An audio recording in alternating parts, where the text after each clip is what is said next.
Hello everyone, welcome back to my channel Harshita Education. Today we are going to continue chapter 2 on the trail of the earliest people from class 6th History NCERT syllabus semester 1. Hello students, so today we are going to continue our chapter 2 on the trail of the earliest people. So we are going to start from page number 16, that is sites. So sites are places where the remains of things, that is tools, pots, building, etc. were found. These were made, used and left behind by people. This may be found on the surface of the earth, buried under the earth, or sometimes even under water. So you will learn more about different sites in later chapters. तो sites वे स्थान हैं जहाँ चीज़ों के अवशेष जैसे कि औजार, घड़े, बिल्डिंग, इन सब चीज़ों के अवशेष पाए जाते थे।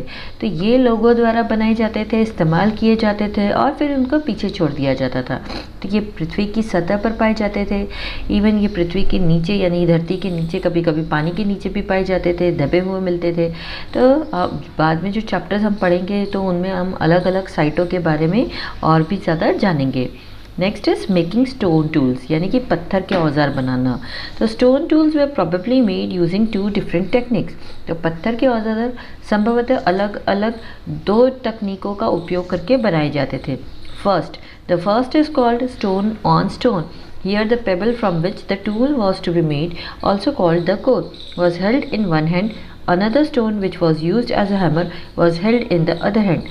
The second stone was used to strike off flakes from the first till the required shape was obtained.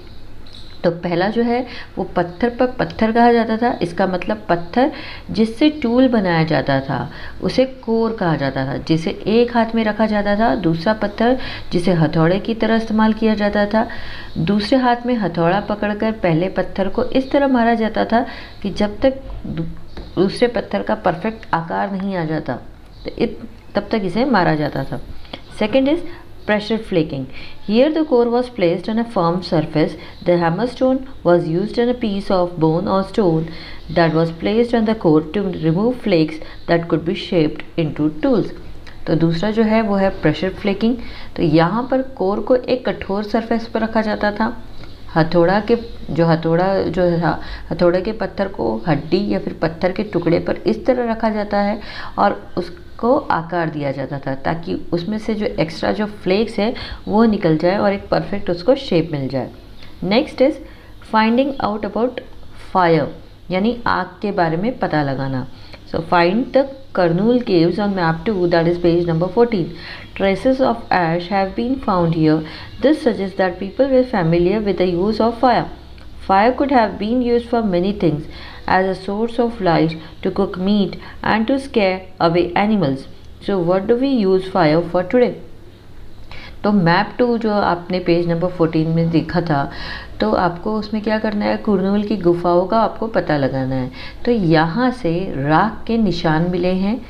इससे पता चलता है कि लोग आग के इस्तेमाल से परिचित थे, उनको पता था कि आग का इस्तेमाल किस तरह से करते हैं। फायर कोल की लकड़ी का उपयोग कई चीज़ों के लिए किया गया है, जैसे रोशनी के लिए, मांस को पकाने के लिए और जानवरों को डराने के लिए।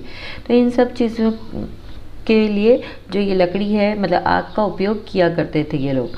तो आप ज़रा सोचिए कि आज हम आग का उपयोग क्या करने के लिए करते हैं। Next is a changing environment. Around 12,000 years ago, there were major changes in the climate of the world. With a shift to relatively warm condition in many areas, this led to the development of grassland. This in turn led to an increase in the number of deer, antelope, goat, sheep and cattle, that is animals that survived on grass. तो बदलता हुआ environment, तो लगभग 12,000 साल पहले दुनिया भर में क्लाइमेट में बहुत ही बड़े पैमाने पर बदलाव हुआ था। कई जगहों में घास के मैदानों का विकास हुआ, जिसकी वजह से हिरन, मृग, बकरी, भेड़ें और दूसरे मवेशियों की संख्या में काफ़ी ज़्यादा वृद्धि हो गई थी, यानी बढ़ावा हो गया था। यानी कि जो जानवर घास खाकर जिंदा रहते थे उनकी बढ़ोतरी हो गई थी। Those who hunted these animals now followed them, learning about their food habits and their breeding seasons. It is likely that this helped people to start thinking about herding and rearing these animals themselves. Fishing also became important. तो अब जो लोग इन जानवरों का शिकार करते थे अब उनका पालन करना सीख गए, उनके भोजन की आदतों और उनके ब्रीडिंग सीजन के बारे में काफ़ी कुछ सीख गए। ये संभावना है कि इससे लोगों को इन जानवरों के पालन के बारे में सोचना समझना इन लोगों ने शुरू कर दिया था, और मछली पकड़ना भी काफ़ी ज़्यादा यहाँ पर महत्वपूर्ण हो गया था। This was also a time when several grain bearing grasses including wheat, barley and rice grew naturally in different parts of the subcontinent. Men, women and children probably collected these grains as food and learned where they grew and when they ripened. This may have led them to think about growing plants on their own. तो ये वही समय था जब सब continents के बहुत सारे हिस्सों में गेहूँ, जौ और चावल सहित कई अनाज वाले घास उग जाते थे। पुरुषों, महिलाओं और बच्चों ने शायद इन अनाजों को भोजन के रूप में इकट्ठा करना शुरू किया। ये सीखा उन लोगों ने कि ये कहाँ कहाँ पे ये ग्रो कर रहे हैं और वे कब पकते हैं, तो इस तरह उन्होंने पौधों को उगाना सीखा। Rock paintings and what they tell us. Many of the caves in which these early people lived have paintings on the walls. Some of the best examples are from Madhya Pradesh and southern Uttar Pradesh. These paintings show wild animals drawn with great accuracy and skill. तो ये जो rock painting है इससे हमें क्या बताते हैं, तो काफ़ी गुफाएं थी जिनमें ये शुरुआती लोग निवास करते थे, तो उन्होंने दीवारों पर पेंटिंग की थी। तो इसके एग्जाम्पल जो है वो हमको मध्य प्रदेश और दक्षिण उत्तर प्रदेश में जो गुफाएं हैं वहाँ से पता चलता है कि यहाँ पे जो गुफाएं इनमें इन लोगों ने पेंटिंग्स की थी। और पेंटिंग्स जो जंगली जानवरों हैं उनकी तस्वीरों को इन्होंने दिखाया था पेंटिंग्स के थ्रू, तो वो बहुत ही एकदम सटीक और कौशल तरीके से वो इसको ड्रॉ करते थे। Now who did what? We have seen that earliest people hunted, gathered plant produce, made stone tools and painted on cave walls. Is there any way of finding out whether women hunted or men made stone tools, whether women painted or men gathered fruits and nuts? At present we do not really know. However, there are at least two possibilities.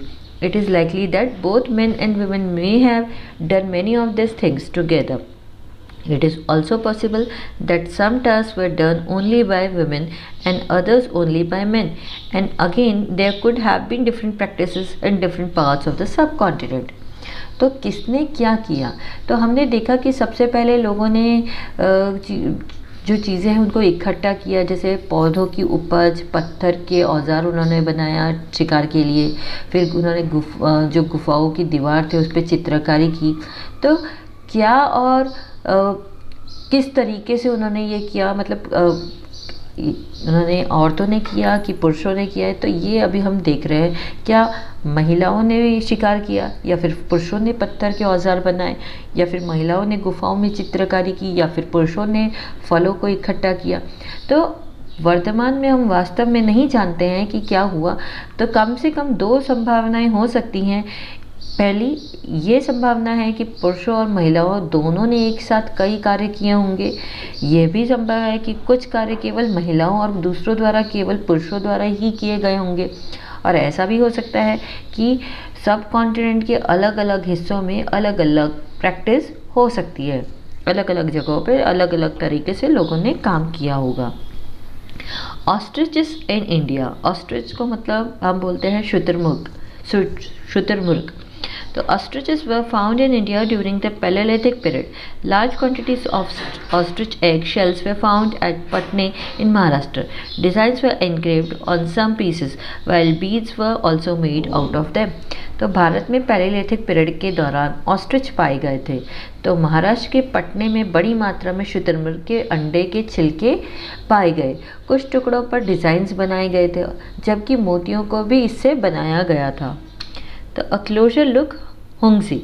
Find Hongxi on map 2, that is page 14. A number of early Paleolithic sites were found here. At some sites, a large number of tools used for all sorts of activities were found. These were probably habitation cum factory sites. In some of the other smaller sites, there is evidence to suggest that tools were made. Some of the sites were close to springs. Most tools were made from limestone, which was locally available. तो अगर आप page number 14 में map 2 को वापस से देखेंगे तो वहाँ पर आप होंगसी का पता लगाएं। यहाँ पर बहुत सारे पैलेलिथिक साइट्स पाए गए थे। कुछ साइट्स पर बड़ी संख्या में टूल्स पाए गए थे जो सभी प्रकार के कामों में उपयोग किए जाते थे। ये शायद हैबिटेशन कम फैक्ट्री साइट्स थी। ऐसे ही कुछ छोटी साइट्स से भी ऐसे सबूत मिले हैं कि यहाँ पर टूल्स बनाए जाते होंगे। इनमें से कुछ जगहों पर झरनों मतलब इनमें से कुछ जो जगहें थी वो झरनों के पास थी और ज़्यादातर औजार जो पाए गए हैं वो लाइमस्टोन यानी कि जो चूना का जो पत्थर होता है उससे बनाए गए थे, जो कि वहाँ पे लोकली अवेलेबल होते थे। Now next, elsewhere, find France in your Atlas. The painting below is from a cave in France. This site was discovered by 4 school children more than 100 years ago. Paintings like this were made between 20,000 and 10,000 years ago. Many of these were of animals such as wild horses, archers, and older wild form of cattle, bison, woolly rhinoceros, reindeer, and bear, painted in bright colors. So these colors were made from minerals like ochre or iron ore and charcoal. It is possible that these paintings were done on ceremonial occasions, or perhaps they were made for special rituals performed by hunters before they went in search of prey. तो अपनी Atlas की book में France का आपको पता लगाना है। अब यहाँ पे आप ये जो नीचे जो पेंटिंग आप देख रहे हैं ये फ्रांस की गुफा से है। इस साइट को 4 स्कूली बच्चों ने लगभग 100 साल पहले खोजा था। इस तरह की पेंटिंग 20,000 और 10,000 साल पहले बनाई गई थी। तो इनमें से कई जानवर थे जैसे जंगली घोड़े, ओरोच यानी एक पुराना मवेशी है, बिशन, ऊनी गेंडा, बारहसिंगा और भालू। तो इन सभी को चमकीले रंगों से बनाया गया था। तो ये रंग गेरू और जो आयरन ओर है और जो चारकोल है ऐसे मिनरल से इनको बनाया गया था। तो ये संभव है कि इन चित्रों को बहुत ही अच्छे अवसरों पे मतलब जब कुछ अच्छे काम होते हैं तब इनको किया गया होगा, या फिर शायद वे जब वो शिकार की तलाश में जाने से पहले शिकारियों द्वारा इसको बनाया गया होगा। तो ऐसा एक अनुमान लगाया जाता है। So here we end our chapter. I hope आप सभी को समझ आया होगा। अगर आपको चैप्टर अच्छा लगा, समझ में आया तो सब्सक्राइब करिए मेरा channel Harshida education. Bye bye.